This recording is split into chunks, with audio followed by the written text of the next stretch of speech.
Let me get back to your point about the packaging. Some of the restaurants are actually adjusting and saying, hey, you know what? We're gonna offer a food to go, and they actually reshape their dining rooms into a food packaging section. Yeah, exactly. So what they do, they have their kitchen, they have their chef, they have whatever staff they think based on demand, and then they have a whole packaging section in the dining room normally, just to get the full all packaged and sealed. Here's the thing too. The benefit of this, there's two main benefits. One, selling packaged food is more profitable than selling these meals because for various reasons. Because when someone comes in, inventory is a big deal for restaurants, and a lot of times they end up with unused inventory. But if you can package that into meals, then you don't have to worry about that as much. And then two, it's much more scalable. As you know, and we've said many times, people only buy from restaurants within a few miles of where they live. But if you are a restaurant that now can package food, you can sell to anybody in your city, anybody in your state. You have much wider range. So even if they have to open with 50% capacity and they say, okay, at 50% and they're going to make a profit, but you need to open with an open mind and saying, okay, now I'm open for business. And then, yes, I can only get 50% of the people in my dining room at the same time. So maybe if I normally get 50 people a night, maybe I'm going to get 100, like two shifts or whatever, an hour, whatever, maybe 150, whatever. It's 50% of what you used to.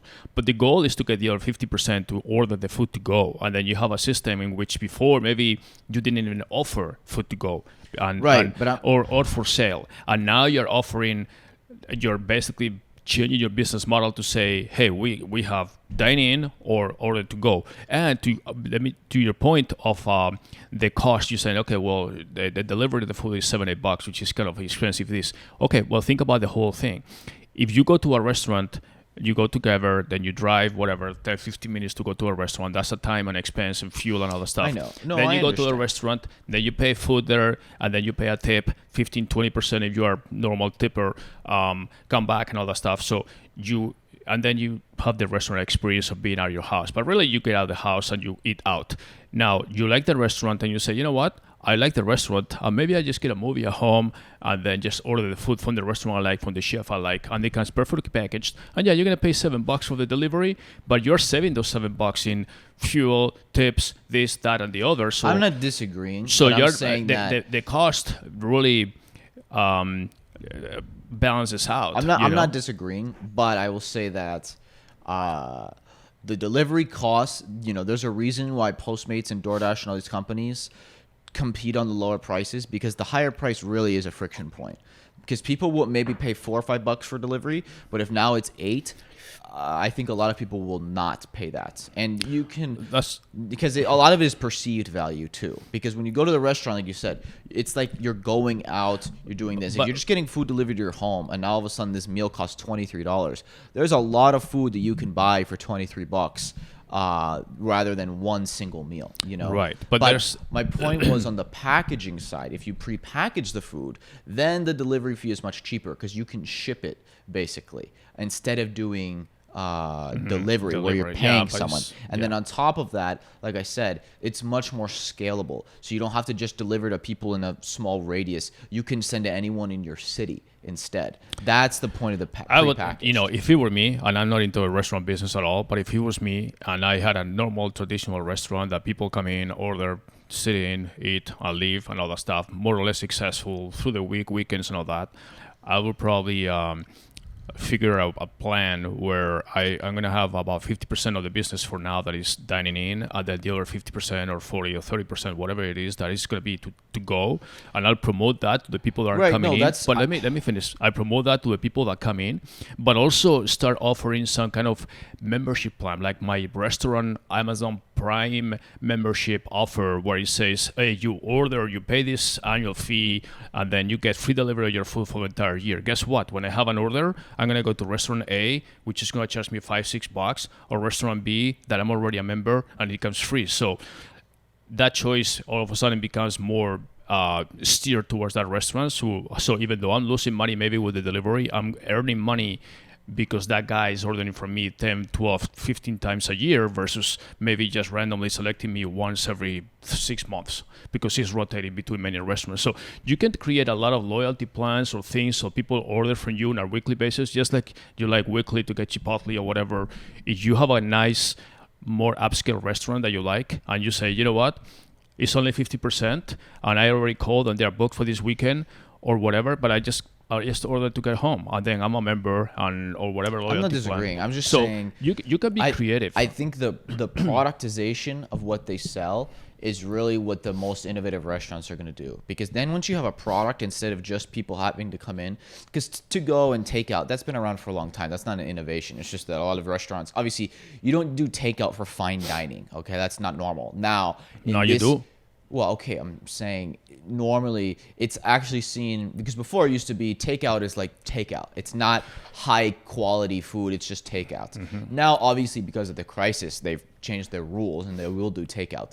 But I'm saying beyond takeout, I think that the packaged meals is a real opportunity, because then you can be a high whatever, I mean, not a Michelin star restaurant, but whatever, any type of high class restaurant, and then sell these prepackaged meals, because that's a product and that's so much more scalable. Well, that's kind of and like, I think that can be a real revenue driver for them. And especially right now, where, like we said, they're going to be at 50% capacity, that selling these packaged meals is a real opportunity.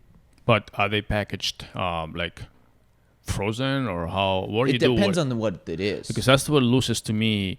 I mean, I don't mind ordering something, and then the restaurant says, "Okay, it's something from a limited menu," and then or It's to like, go it's menu, like and meal then they. prep. Like lots I of understand, people do but meal prep, and all you do is basically everything's done and cooked for you, and then basically you have 5 minutes of prep and you're ready to go, and you have this beautiful restaurant meal in then 5 minutes.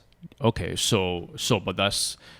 I thought you were talking about packaging. You can ship it. What Yeah, do you mean you by can ship shipping it? How you ship it?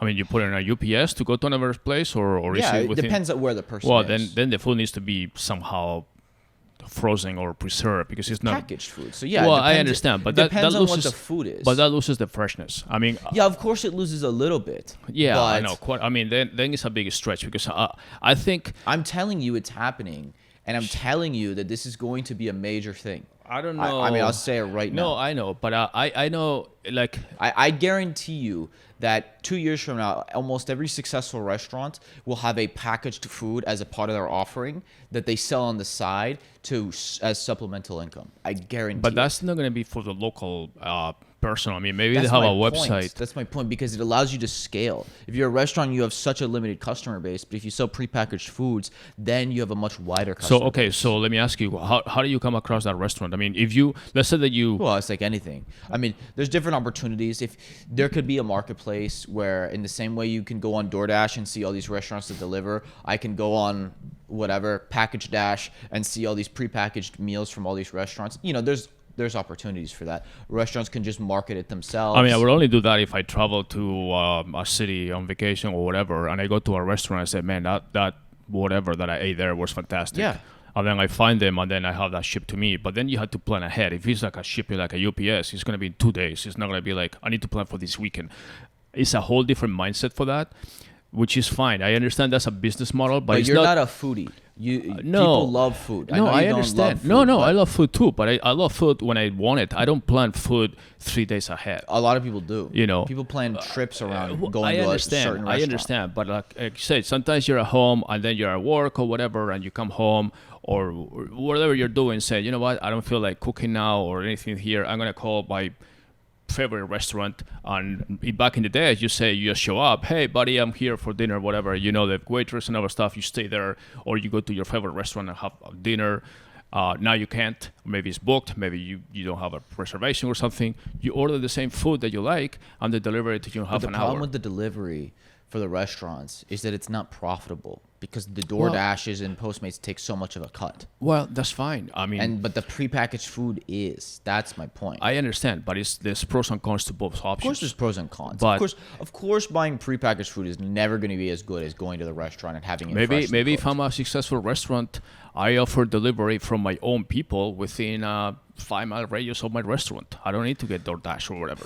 If I have a guy you that can I'm do paying, that, but that's not easy, because you need the demand for that. If you're going to have someone full time delivering, and then you probably need more than one person, depending on there's a reason why they use DoorDashes, because I understand. it's basically